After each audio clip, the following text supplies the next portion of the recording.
Halo semuanya, pada video kali ini kita akan membahas soal nomor 4 pada OSN Provinsi tahun 2021. Silakan pause untuk membaca soal.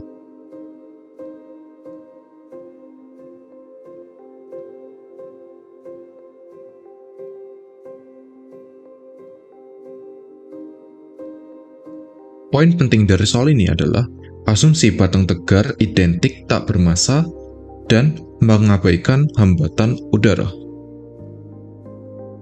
Massa batang diabaikan berarti pusat massa sistem hanya ditentukan oleh M1, M2, dan M3 saja. Dan hambatan udara diabaikan berarti resultan gaya pada pusat massa hanya gaya gravitasi. Dan efeknya adalah pusat massa sistem akan bergerak parabola dan sistem berputar terhadap pusat massa dengan omega konstan. Alasan omega pada soal ini konstan karena sigma torsi pada pusat massa sistem bernilai 0, dan sigma torsi yang bernilai 0 berarti omega konstan.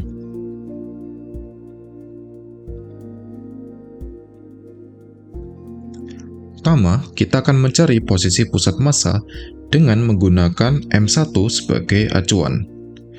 Maka, M1 berada di titik 0,0, M2 di titik L,0, dan M3 di titik setengah L, setengah L akar 3. Maka lokasi X pusat massanya sama dengan M kali 0 ditambah 2M kali L ditambah 3M kali setengah L per M plus 2M plus 3M. Dan didapatkan XPM sama dengan 7/12 L.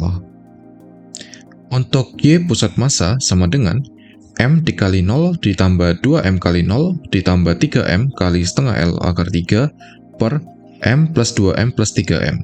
Dan didapatkan YPM sama dengan 1/4 L akar 3 persamaan 2.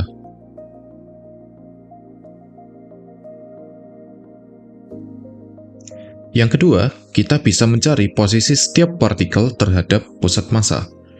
Untuk M1, R1 terhadap pusat massa sama dengan R1 min RPM. Kita gunakan notasi vektor, R1 pusat massa sama dengan 00 dikurangi 7/12 L 1/4 L akar 3. Dan didapatkan R1 PM sama dengan 1/4 L min 7/3 min akar 3 persamaan 3. Untuk M2, R2 PM sama dengan R2 min RPM. R2 PM sama dengan L0 dikurangi 7/12 L 1/4 L akar 3. Jadi, R2 PM sama dengan 1/4 L dikali 5/3 min akar 3 persamaan 4. Dan untuk M3, R3 PM sama dengan R3 min RPM. Maka R3 PM sama dengan setengah L akar 3 dikurangi 7/12 L 1/4 L akar 3. Dan akan didapatkan R3 PM sama dengan 1/4 L dikali min 1/3 akar 3 persamaan 5.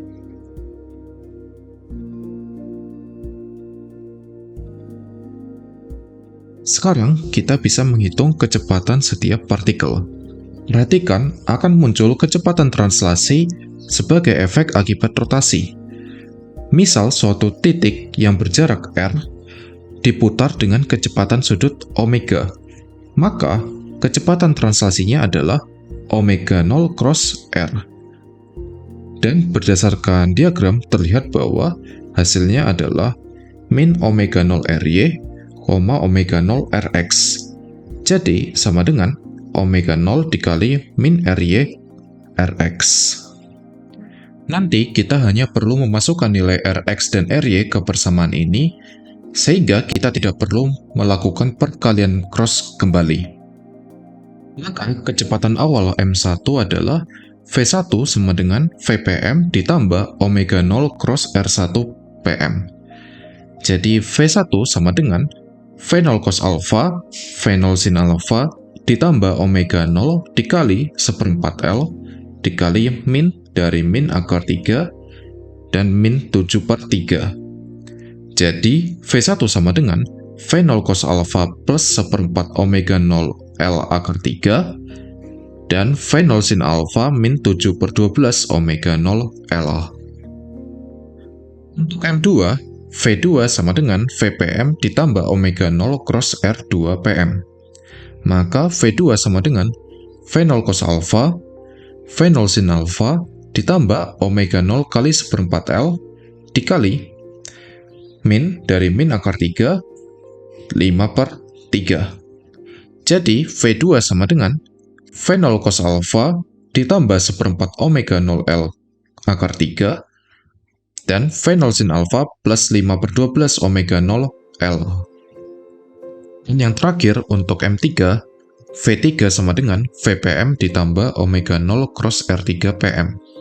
Maka V3 sama dengan V0 cos alpha, V0 sin alpha ditambah omega 0 kali 1/4 L dikali min akar 3 min 1/3. Jadi V3 sama dengan V0 cos alpha min 1/4 omega 0 L akar 3 dan V0 sin alpha min 1/12 omega 0 L.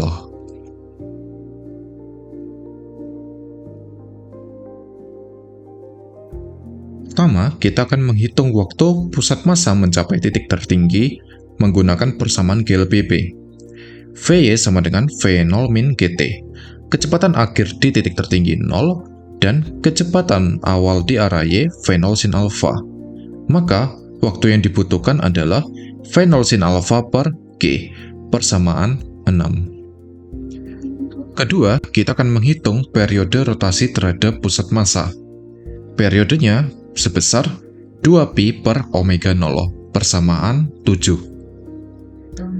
Agar saat pusat massa mencapai titik tertinggi, orientasi sistem sama seperti kondisi awal, maka waktu total mencapai titik tertinggi T kecil dibagi periode rotasi T besar harus kelipatan bilangan bulat. Maka T kecil per T besar sama dengan N, dan jika kita substitusikan, V0 sin alpha per G dibagi 2pi per omega 0 sama dengan N. Jadi, omega 0 sama dengan 2pi G per V0 sin alpha dikalikan N, dengan N adalah kelipatan bilangan bulat 0, 1, 2, dan seterusnya.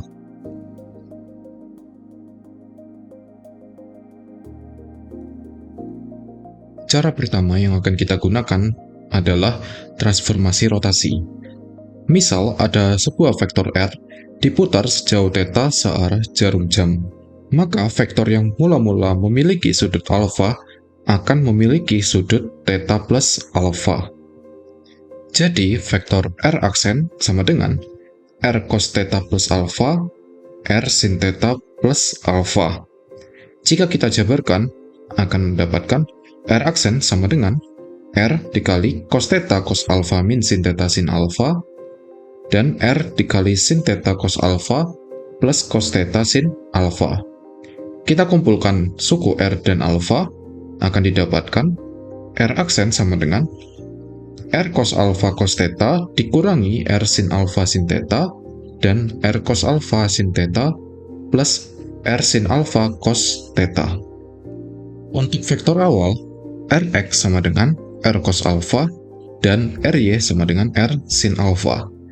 Jadi, kita bisa tulis R aksen sama dengan Rx cos θ min Ry sin θ, dan Rx sin θ plus Ry cos θ. Jika kita pisah menjadi perkalian matriks dengan vektor, hasilnya adalah R aksen sama dengan matriks cos θ min sin θ cos θ dikalikan vektor Rx Ry. Matriks ini disebut sebagai matriks transformasi rotasi R, dan Rx Ry merupakan vektor R awal. Jadi, posisi akhir R aksen itu sama dengan matriks rotasi R fungsi θ dikali vektor R awal.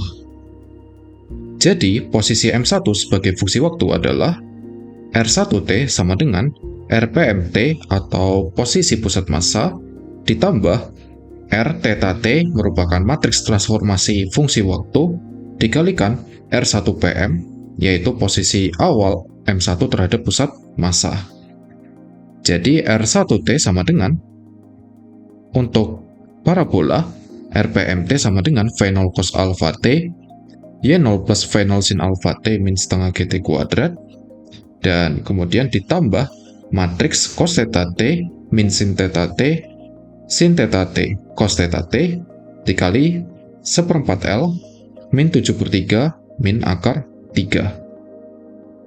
Dan menjadi R1T sama dengan V0 cos alpha T, Y0 plus V0 sin alpha T min setengah GT kuadrat, ditambah 1/4 L min 7/3 cos theta T plus akar 3 sin theta T min 7/3 sin theta T min akar 3 cos theta T. Untuk fungsi sudut rotasinya adalah theta T sama dengan omega 0 T. Jadi hasil akhirnya adalah posisi M1 sebagai fungsi waktu adalah V0 cos alpha T plus 1/4 L dikali min 7/3 cos omega 0 T plus akar 3 sin omega 0 T, dan Y0 plus V0 sin alpha T min setengah GT kuadrat min 1/4 L dikali 7/3 sin omega 0 T ditambah akar 3 cos omega 0 T.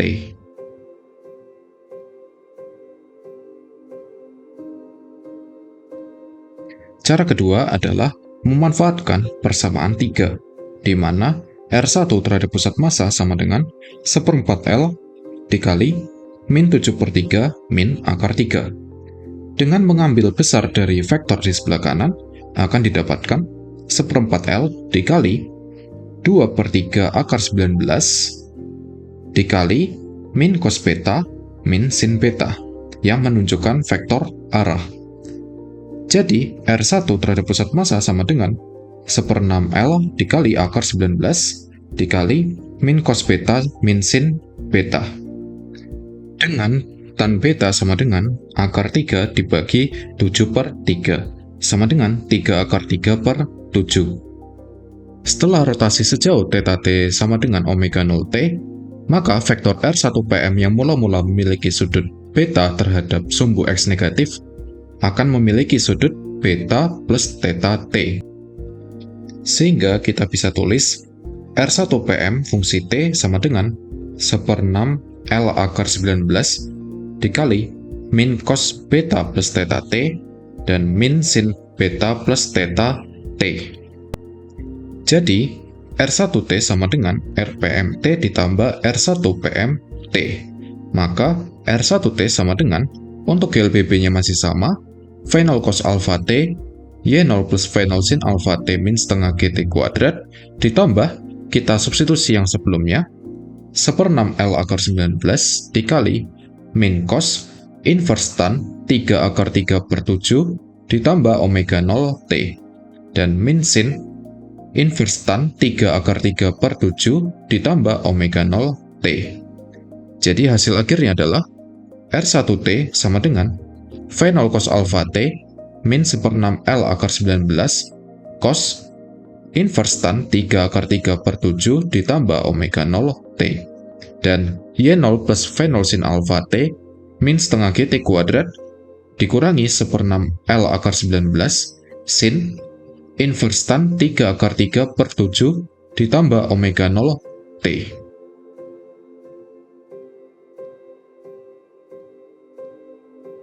Pertama, kita bisa menghitung posisi setiap partikel relatif terhadap pusat massa, yaitu R1PM, R2PM, dan R3PM.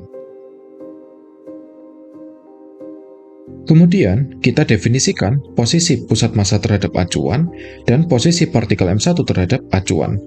Jika pusat massa bergerak translasi, maka partikel 1 juga hanya bergerak translasi.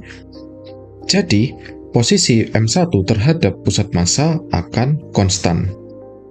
Jika pusat massa diam tetapi ada kecepatan sudut omega, maka partikel 1 akan bergerak dengan kecepatan omega cross R1 fungsi waktu. Sehingga posisi M1 terhadap pusat massa akan berubah, dan bentuknya adalah perkalian antara matriks transformasi rotasi dikalikan posisi awal M1 terhadap pusat massa. Dan jika digabung efek dari translasi pusat massa dan efek rotasi terhadap pusat massa, akan didapatkan lintasan partikel M1 sebagai berikut. Jika merasa video ini bermanfaat, silakan like dan komen video ini, dan jangan lupa subscribe untuk konten-konten lainnya. Terima kasih.